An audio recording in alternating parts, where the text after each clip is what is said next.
Hello बच्चों, आपके अपने YouTube चैनल न्यूरेज एकेडमी में आपका स्वागत है। हम आपको पर्सनालिटी 10.4 पढ़ा रहे हैं। इसके पहले हमने आपको सदिश गुणन आपको बता दिया था, नहीं ए वेक्टर क्रॉस बी वेक्टर कैसे ज्ञात किया जाए, वो पूरा मेथड आपको बता चुके। तो आइए क्वेश्चन से सॉल्व करते हैं, क्योंकि हमने इसका सारा मेथड बता दिया है, बस क्वेश्चन सॉल्व करना बाकी है। तो क्वेश्चन को सॉल्व करते हैं। नए व्यूअर हैं तो मेरे चैनल को जरूर सब्सक्राइब कर लीजिए और पीछे वाली वीडियो आप देख लीजिए, तभी आपको ये एक्सरसाइज समझ में आएगा। चलिए पढ़ते हैं। कह रहा है ए वेक्टर बराबर i cap 7j cap minus और प्लस 7k का, और B vector 3i cap 2j cap plus 2k। तो कह रहा है mod A vector cross B vector ज्ञात करिए। तो चलिए कैसे ज्ञात करते हैं इनका, इस टाइप के क्वेश्चन को आइए हम उनको सीखते हैं। तो आसानी से ज्ञात कर, बहुत आसान क्वेश्चन है, इसके लिए आप परेशान मत होइएगा। बस जैसा हम कह रहे हैं वैसा आप क्या करिए, फॉलो करिए, आप आसानी से क्वेश्चन को क्या कर दोगे, सॉल्व कर लोगे। तो देखो पर्सनालिटी 10.4 है, क्या लिखा हुआ है, ए वेक्टर बराबर लिखा हुआ है कि आई कैप माइनस 7j कैप फिर प्लस 7k कैप, और दूसरा बी वेक्टर बराबर 3i cap minus 2j cap plus कितना 2k कैप। ये दोनों वैल्यू दी गई है।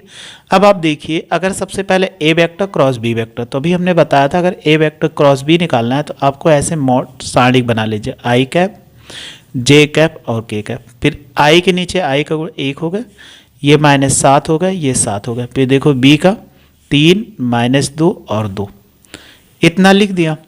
अब आप इसका प्रसार करना जानते होंगे अच्छे से, क्योंकि आपने पढ़ा था सारणिक। तो देखो आई ले लेते हैं, तो इनके सीध में ये आ गया और ये लाइन आ गई, जो आई इसको छोटे में लिख दे -7 -2 और 7 2 हो जाएगा। फिर क्या होता है, माइनस जे कैप ले लिया। अब इनके सीध में ये लाइन आ रही और आई जे के आ रहा है, तो यहाँ पर कितना बचा 1 3 7 2 हो जाएगा। फिर प्लस देखो के कैप हो जाएगा, तो के कैप इनके सीध में ये लाइन आ रही, तो 1 और 3 हो गया, -7 और -2 हो जाए। अब इसी को क्रॉस मल्टीप्लाई करा दीजिए, आप अच्छे से जानते होंगे। 7 दूनी 14 -14, 7 दूनी 14 और माइनस माइनस क्या हो जाए प्लस, क्योंकि ये माइनस है तो माइनस माइनस क्या कर जाए प्लस 14 आ जाएगा, ये इतना। फिर प्लस जे कैप, इससे गुणा कराओ, 2 1 के 2 7 त्रिक 21 हो जाएगा, प्लस के कैप और इसको गुणा कराएंगे 2 1 के 2 -2 7 त्रिक कितना 21 और माइनस है तो प्लस 21 हो जाएगा। अब इनको सॉल्व करिए, आई कैप इसमें से घटाएंगे तो कितना 0 हो जाएगा, और फिर माइनस जे 21 में से 2 घटा दो तो कितना हो जाएगा -19 आ जाएगा। अब प्लस के कैप इसमें से घटाएंगे तो 19 आ जाएगा, 21 में से 2 घटा दिया 19, तो ये 0 आई कैप होगा। इससे गुणा कराओ प्लस 19 जे कैप हो जाएगा, फिर इससे गुणा कराएंगे 19 के कैप। ये हमारे पास आ गया ए वेक्टर क्रॉस बी वेक्टर। ये तो क्रॉस आया, लेकिन इसका मॉडुलस ज्ञात करना है, A vector cross B vector modulus यानी परिमाण। तो आप देखो 0 का स्क्वायर प्लस 19 का स्क्वायर और प्लस कितना 19 का स्क्वायर। तो हम देखो 19 का वर्ग करेंगे तो कितना आएगा, उतनी ही आएगा, क्योंकि 19 का वर्ग करने पर 361 आएगा। हमें क्या करना है, इसका हमें वर्गमूल लेना है। तो हम क्या कहें, 0 तो उतने आएगा, तो इनको ऐसे लिख सकते हैं, ये तो 0 हो गया, 2 × 19 का स्क्वायर। क्यों होगा, क्योंकि एक बार यहाँ 2, जिसका जोड़ा बन जाता है उसको बाहर आ जाता, तो 19 बाहर ले लो और √2, ये इसका क्या होगा मात्रक, ये इसका आंसर हो जाएगा। इसीलिए जोड़ा नहीं, एक बार यहाँ देखो एक ये हो गया, एक ये, तो 1 1 2 बार और 0 का वर्ग करो 0 आ जाए, तो 2 × 19 का स्क्वायर, जिसका वर्ग होता है उसको हम क्या कर लेते हैं, बाहर कर लेते हैं। तो ऐसे ही कोई क्वेश्चन मिलता है उसको सॉल्व कर लेते हैं। चलिए अगला क्वेश्चन देखते हैं, क्वेश्चन नंबर 3 कह रहा है, 2 नंबर, ए वेक्टर प्लस बी वेक्टर और ए वेक्टर माइनस बी वेक्टर की लंब दिशा में मात्रक सदिश ज्ञात कीजिए, और कह रहा है ए वेक्टर बराबर इतना और बी वेक्टर बराबर इतना। ये सारी वैल्यू आपको लिखा गया है, तो इतना लिखा गया, इतना का मतलब ही आपके पास क्वेश्चन बुक तो होगा ही, तो उसको पढ़ने में टाइम लगता, थोड़ा सा टाइम भी बचा लेते हैं। ए वेक्टर बराबर लिखा हुआ है 3i cap plus 2j cap और फिर प्लस 2k कैप, और बी वेक्टर बराबर लिखा हुआ है आई कैप प्लस 2j कैप और माइनस 2k कैप। ये इतना हमारे पास लिखा है। तो सबसे पहले इसका अभी जो ज्ञात करना है, ए प्लस बी ज्ञात करो, ए वेक्टर प्लस बी वेक्टर। तो ये देखो 3i cap plus 2j cap और प्लस 2k कैप, फिर प्लस इसको जोड़ो आई कैप प्लस 2j कैप और माइनस 2k कैप। अब आप क्या करिए, इनको दोनों को जोड़ दीजिए। अगर आप आई के साथ आई जोड़ो तो 3 1 कितना 4i कैप, जे के साथ जे जोड़ो तो ये कितना हो जाएगा प्लस 4k कैप, ओ सॉरी जे कैप हो जाएगा। 2 में 2 से घटा दो कितना हो जाएगा, माइनस या प्लस 0k कैप। इतना तो आपको समझ में आ गया होगा क्योंकि ये वैल्यू। अब फिर कह रहा है ए वेक्टर और माइनस बी वेक्टर निकालो, तो ये हो जाएगा 3i cap plus 2j cap और प्लस 2k कैप।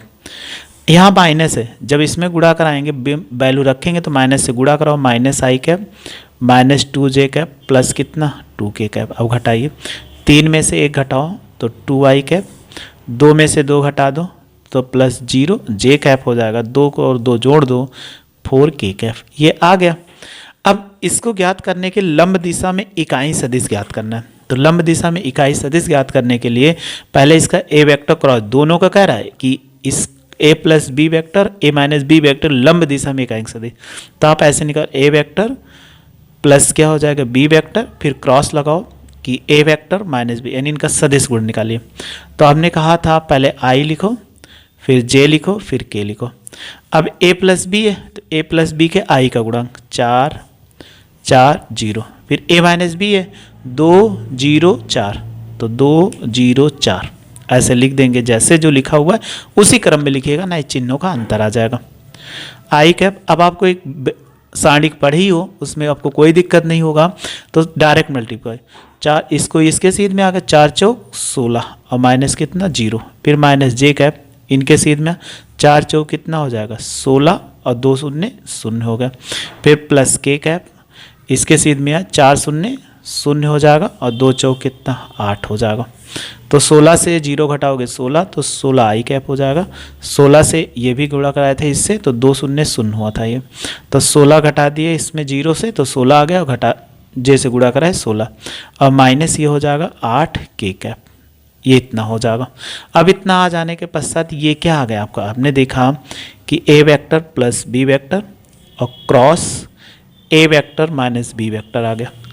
अब इतना आ जाने के पश्चात आपको अब इनका मॉडुलस निकालना पड़े, A vector plus B vector cross A vector और माइनस बी वेक्टर बराबर जब मॉडुलस निकालेंगे तो 16 का स्क्वायर और प्लस 16 का स्क्वायर और प्लस 8 का स्क्वायर, ये माइनस रहेगा और ये भी माइनस आप कर सकते हो तब भी उतने आएगा।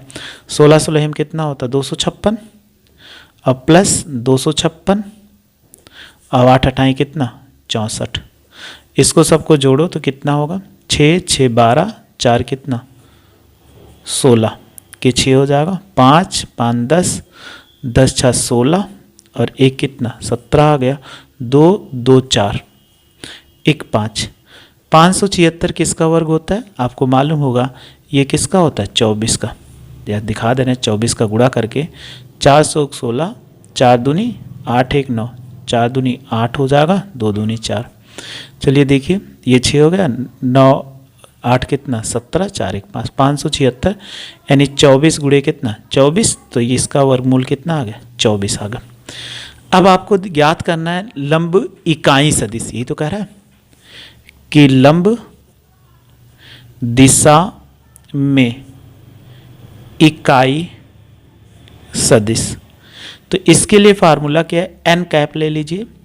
सबसे पहले आपने पढ़ा था, अगर कोई भी आपको ज्ञात करना है ए कैप बराबर क्या पढ़ा था, मॉड ए वेक्टर बटे मॉडुलस ए, यही तो आपने पढ़ा था एक अंक।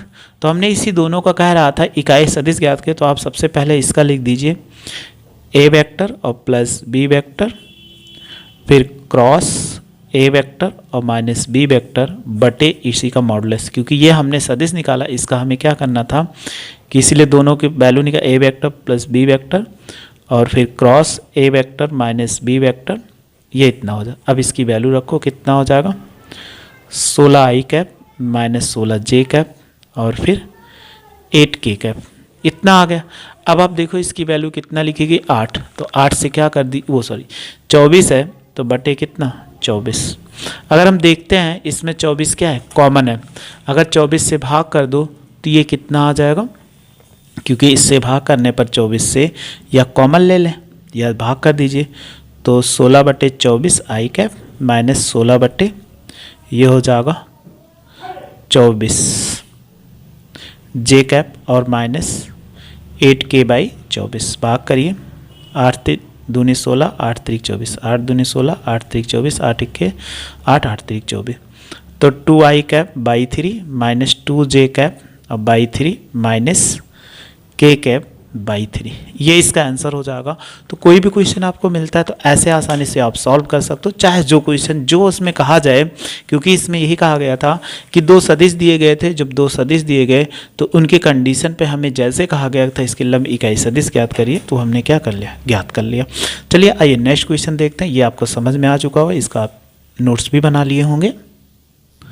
अगला क्वेश्चन है 3 नंबर, कह रहा है यदि एक मात्रक सदिश ए कैप बराबर ए वेक्टर आई कैप के साथ π/3 और जे कैप के साथ π/4, तो के कैप के साथ एक न्यून कोण थीटा का मान, इसकी सहायता से ए वेक्टर के घटक की गणना कीजिए। तो घटक की गणना करना है तो वो भी हमारे लिए आसान है, कोई दिक्कत नहीं है, क्योंकि जैसे इसमें कह रहा है सेम वैसे ही तो हमने आपको बताया था पीछे कि एक आपने पढ़ा था दिक्कोज्या। तो सबसे पहले आई के साथ अल्फा तो π/3 और बीटा बराबर, देखो दूसरी कंडीशन में अगर हम बात करते हैं तो बीटा की वैल्यू कितनी दी गई है कि π/4 और गामा की वैल्यू कितना, थीटा, ये आपको दिया गया। तो हमने एक सूत्र आपको बताया था, cos square alpha cos square beta cos square gamma बराबर कितना 1। अगर आप सबकी वैल्यू रखो, कॉस स्क्वायर π/3 फिर कॉस स्क्वायर π/4 फिर प्लस कॉस स्क्वायर थीटा बराबर 1, और थीटा की वैल्यू हमें ज्ञात करना है। π/3 मतलब 60 अंश, 60 अंश की वैल्यू कितना होता है 1/2 का होल स्क्वायर। ये 45 अंश, 45 अंश की वैल्यू कितना 1/√2 का whole square. Cos square theta वैसे रहने दिए 1, ये 1 करोगे 4 आ जाएगा, और इसका वर्ग करोगे तो 2√2 का वर्ग 2 आएगा। फिर लिख सकते हैं कॉस स्क्वायर थीटा बराबर कितना 1 हो जाएगा। देखो इसको हर बराबर करने के लिए तो इसका हल 4 आ जाए, ये 1 तो 2 दूनी 4, तो इसके अंश से गुणा हो जाएगा। अब प्लस हो जाएगा कॉस स्क्वायर थीटा फिर बराबर 1 हो जाएगा। अब आप देखिए 2 1 3 हो जाएगा, 3/4 प्लस लिख सकते हैं कॉस स्क्वायर थीटा बराबर 1, तो कॉस स्क्वायर थीटा बराबर 1 माइनस 3/4, 4 1 के 4 में से 3 घटा दो कितना हो जाएगा कॉस थीटा। तो ये 4 1 के 4 में से 3 घटाएं 1/4, और 1/4 का वर्गमूल ले लीजिए, क्योंकि यहाँ पर ये वर्ग है उस तरफ जाएगा वर्गमूल। जब वर्गमूल लोगे तो 1/2 आ जाएगा। तो बताइए कॉस कितने डिग्री पे, तो कॉस थीटा बराबर कॉस कितना, ये होता π/3 पर। तो देखो थीटा बराबर कितना आ गया π/3। ये हमसे पूछ रहा था कि कितना कोण होगा। अब इसके घटक ज्ञात करना था। एक मात्रक सदिश है तो ये इसमें कहा गया कि मात्रक सदिश, और उसके क्या करने हैं, हमें घटक ज्ञात करने। तो घटक ज्ञात करने का बहुत ही आसान तरीका है कि उसमें ऐसा कुछ नहीं करना है कि हमें करना है, क्योंकि हमने घटक ज्ञात करने के लिए आपको बताया था एक वैल्यू आपके साथ कि अगर कोई भी मिलता है उस एंगल के लिए कि जो इसमें दिया गया, तो एल में एन बताया था। तो एल घटक क्या होता है, अगर एल बराबर आपने क्या पढ़ा था कॉस अल्फा, तो कॉस अल्फा की वैल्यू कितना है π/3, तो ये कितना 1/2 हो गया। फिर n बराबर क्या बताया था कॉस बीटा, तो कॉस π/4, तो इस वैल्यू कितना 1/√2 होगा। फिर अगला निकाल लीजिए LM होगा। फिर n होता है कॉस गामा, तो कॉस गामा बराबर कितना निकाला है, ये थीटा है, तो थीटा बराबर कॉस कितना π/3 बराबर कितना 1/2। तो कोई भी क्वेश्चन मिलता है जैसे कहा जाए वैसे आपको करना है। सारी जानकारियाँ कुछ आगे बताई गई कुछ पीछे, तो उनको आप सॉल्व कर सकते हो। तो ये आपका आ गया। चलिए नेक्स्ट क्वेश्चन, इसके बाद 4 नंबर क्वेश्चन देखते हैं। वो भी मेरे लिए क्या है, बहुत ही आसान क्वेश्चन है। कह रहा है दर्शाइए कि A vector cross B vector, वो A vector minus B vector cross फिर A vector minus B vector 2 A vector cross. ये इंपॉर्टेंट क्वेश्चन है, 1 नंबर में कई बार पूछा गया, लेकिन जिन स्टूडेंट को आता है पढ़ें अच्छे से वो लगा सकते हैं, जिनको नहीं आता है तो वो नहीं लगा सकता। क्या लिखा हुआ है A vector minus B vector फिर क्रॉस ए वेक्टर फिर प्लस बी वेक्टर बराबर 2, और लिखा हुआ है A vector cross B vector. आप LHS ले लीजिए। अगर आप LHS ले लेंगे तो ये क्या लिखा हुआ है LHS ए वेक्टर और माइनस बी वेक्टर और क्रॉस ए वेक्टर और प्लस बी वेक्टर।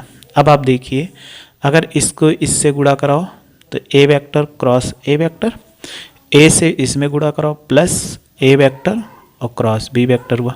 फिर बी से गुणा कराओ माइनस क्या होगा minus B vector cross A vector, B से इसमें गुणा करो माइनस प्लस गुणा माइनस हो जाएगा। फिर B vector cross B vector. हमने एक कंडीशन आपको बताया था, A vector cross B A vector अगर समान आए तो 0, तो B vector cross B vector बराबर क्या हो जाएगा, 0 हो जाएगा। और इसमें शुरू में पिछले वाले लेक्चर में बताया था, अगर आगे वाला पीछे तो पीछे वाला, तो ये 0 हो गया। और फिर A vector cross B vector, अगर इसको लिखना है तो आगे तो माइनस है, लेकिन अगर इसको पीछे ले जाओ, इसको आगे लगाओ तो माइनस क्या हो जाए, A vector cross B vector. और B vector cross B vector है तो इसकी वैल्यू कितना होगा, -0 हो जाएगा। तो A vector cross B vector, फिर माइनस माइनस प्लस हो जाएगा, ये भी ए वेक्टर क्रॉस बी वेक्टर।